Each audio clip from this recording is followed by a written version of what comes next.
So you want to dive into the life of Melania Trump. Mm-hmm. We're taking a deep dive into Kate Bennett's Free Melania Right. to uncover the story behind the former First Lady. Okay. And trust me, this isn't your typical biography. It's interesting how this book kind of goes into the why behind a lot of Melania's actions. Okay. You know, she's often perceived as this enigma. Right. But Bennett really tries to paint a picture of someone very deliberately navigating a role that she didn't necessarily seek out. And that's what makes this deep dive so interesting. So let's rewind all the way back to the beginning. Okay. Melania grew up in Slovenia during the communist era. Yeah. Not exactly the epicenter of the fashion world, right? Exactly. But even then, Melania had aspirations for a life in fashion. Hold on. Aspiring fashionista in communist Slovenia. Right. Talk about a contrast. What was that like for her? It really nurtured her resourcefulness.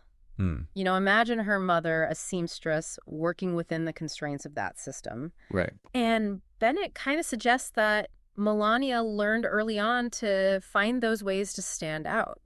You know, she'd even add her own touches to her clothes. Oh, well, Subtle ways to express her individuality. I love that. This quiet rebellion expressing herself through fashion. Mm-hmm. That's pretty cool. And it sounds like her relationship with her mother and sister Ines was super close. Yeah. Do you think those early years played a role in shaping her? Absolutely. They gave her a strong sense of self. Okay. Which is interesting because, you know, later on she becomes known for this incredibly private persona. Right. Even in her early modeling days, there's this determination, a quiet drive. Bennett describes how she was told she was too good for the typical modeling path in Slovenia. Too good. Yeah. Okay, that must have been a confidence booster, right? Right. And that ambition is evident in her decision to go to Milan. It was a notoriously tough market, but she was determined to make it. So she's got this drive, this ambition, and then she meets Donald Trump. Picture New York City in the late 90s, the Kit Kat Club. It's like a scene from a movie. It's almost too perfect, isn't it? I know. And according to Bennett, Trump was supposed to be meeting someone else that night, but he was immediately captivated by Melania. Classic Trump. But what was it about her that drew him in, do you think? That's the question, right? Right. Bennett suggests that Melania possessed a certain something his previous wives lacked. An independence, a contentment with their prenuptial agreement qualities that appealed to Trump. Okay. He nicknamed her The Rock. The Rock, huh? Interesting choice. So here she is navigating the world of modeling New York City, and then bam, she's thrown headfirst into the whirlwind of Donald Trump's life. Yeah. Talk about a life change. Well, it's about a culture shock. Right. Imagine going from her upbringing in Slovenia to living in Trump Tower surrounded by opulence and extravagance. Wow. It's a stark contrast. It's almost unimaginable, right? Yeah. Going from a life in Slovenia to the glitz and glamour of Trump Tower. Totally. And then, of course, there's the wedding. We've all seen the pictures. Yeah. Pure extravagance, even for Donald Trump. It was a spectacle, no doubt about it. Right. The designer gown, the enormous cake, the guest list. Oh, yeah. Everything about it just screamed opulence. Yeah. But even amidst all of that, you can see Melania asserting her own style. Really. Tell me more about that. What stood out to you? Bennett talks about how she took charge of a lot of the wedding details. Okay. Especially her dress. Okay. You know, she collaborated directly with John Galliano, who was at Dior at the time. Wow. To create this just stunning couture gown. Wow. It wasn't just about showing up, it was about making a statement. So she was involved in the process, putting her own stamp on it. Yes. I like that. It shows a different side to her, especially in the context of this larger-than-life Trump event. Right. What about her life after the wedding, specifically once Barron came along? Motherhood became her central focus. And it's interesting to see how she, in a way, retreated from the spotlight, at least for a period. Right. She was heavily involved in Barron's life, even as Donald Trump's political ambitions grew. And remember those social media posts from that time? Oh, yeah. Bennett describes them as wealthy milquetoast. Right.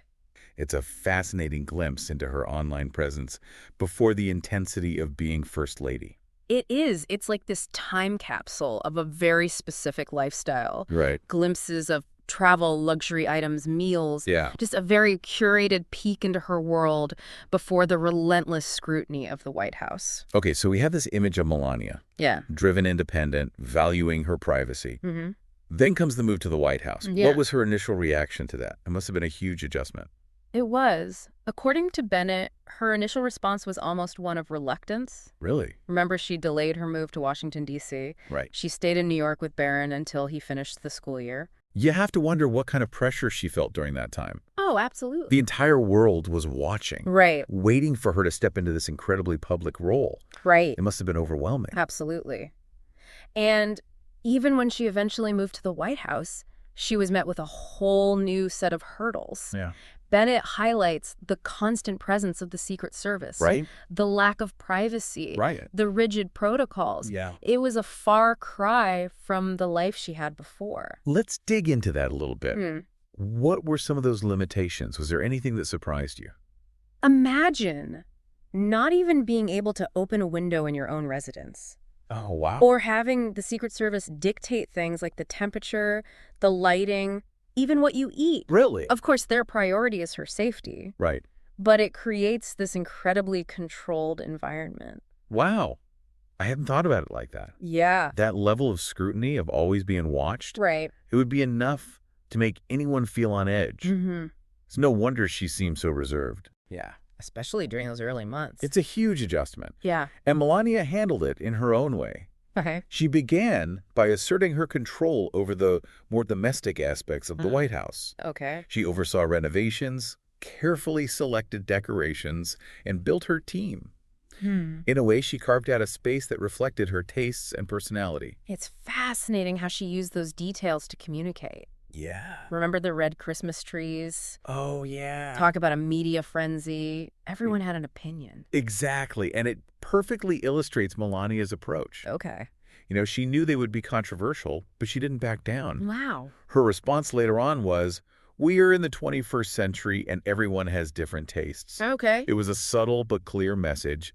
She wasn't going to be swayed by public opinion. She's got that quiet confidence, doesn't she? Yes. And it seems like that extended to her staff as well. Yeah. Bennett describes her East Wing team as remarkably drama-free. Right. Especially compared to the often chaotic West Wing. Right.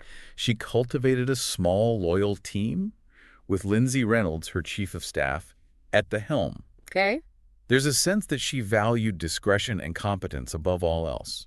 It's like she was creating a sense of order, her own sense of order in this environment that could feel very chaotic. Right.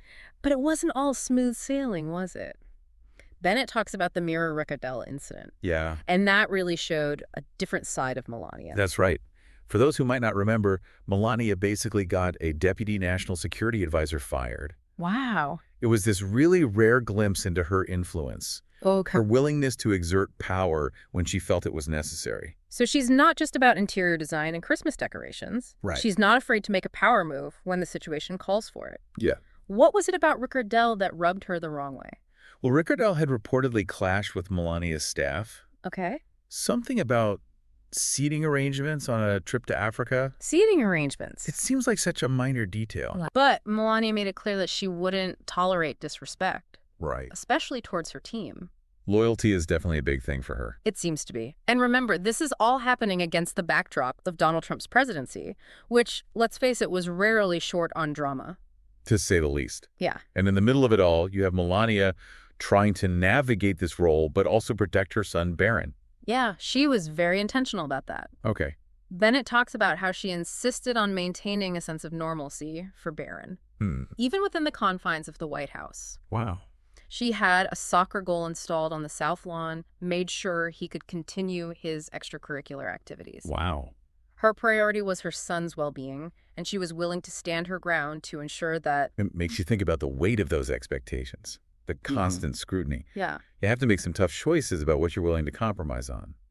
So as Melania settles into her role, she starts to define her own approach to being First Lady right. She does, and it's a different approach than we've seen before. You know, she wasn't as publicly engaged as, say, Michelle Obama. Right. And she didn't have that same policy focus as Hillary Clinton. So what were her priorities? What kind of First Lady did she want to be? She seemed to focus on a few key initiatives.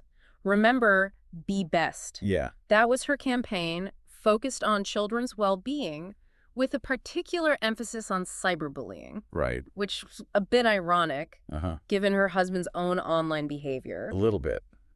Some might say a lot ironic. Right. It definitely raised some eyebrows. Yeah. But regardless of the controversy, it reflected a genuine concern for children's well-being, which is hard to argue with. Right. And then there's the fashion. I mean, every outfit was analyzed, dissected. Oh, yeah. People were obsessed with what she wore, what it meant. We can't talk about Melania without talking about the fashion. Absolutely. From the designer labels to that infamous "I really don't care, do you" jacket. Yeah. Her fashion choices became a form of communication, whether intentional or not. Some people saw it as a deliberate attempt to divert attention from her husband's latest controversy, Right. while others interpreted it as a subtle form of protest. It's interesting, isn't it? Yeah. How something as seemingly superficial as clothing can become so layered with meaning, Right. especially in the context of a public figure like the First Lady. Like that white pith helmet she wore in Kenya, Right. which drew criticism for its colonial connotations. Was that a fashion faux pas or a calculated statement? We may never know. And that's the thing about Melania. Right. She kept everyone guessing. Yeah. She understood the power of image, of leaving things open to interpretation. She was very controlled, very deliberate in how she presented herself to the world. Yes. But even then, there were these moments where the mask seemed to slip. Like Yeah. that time she swatted her husband's hand away Yes. during a trip to Israel. Exactly. Those moments went viral. Right. They offered these glimpses of, dare I say, the real Melania? So we have this complex picture, emerging Melania, thrust into a role she didn't choose, navigating the pressures of public life, the constant scrutiny, and somehow she managed to maintain this aura of mystery. And that's perhaps the most fascinating aspect of her story. Right. She never seemed to fully reveal herself, which in a way made her even more intriguing. It's like she was playing a part, but the question is, what part was it? Was she a prisoner of her circumstances, a master manipulator, or something in between? We're left to draw our own conclusions. And perhaps that's exactly what she intended, Right. to leave us wondering. You've heard the story. You've dived into the details. Now it's up to you to decide. What's your take on Melania Trump? Thanks for joining us for this deep dive. We'll be back next time with another fascinating story.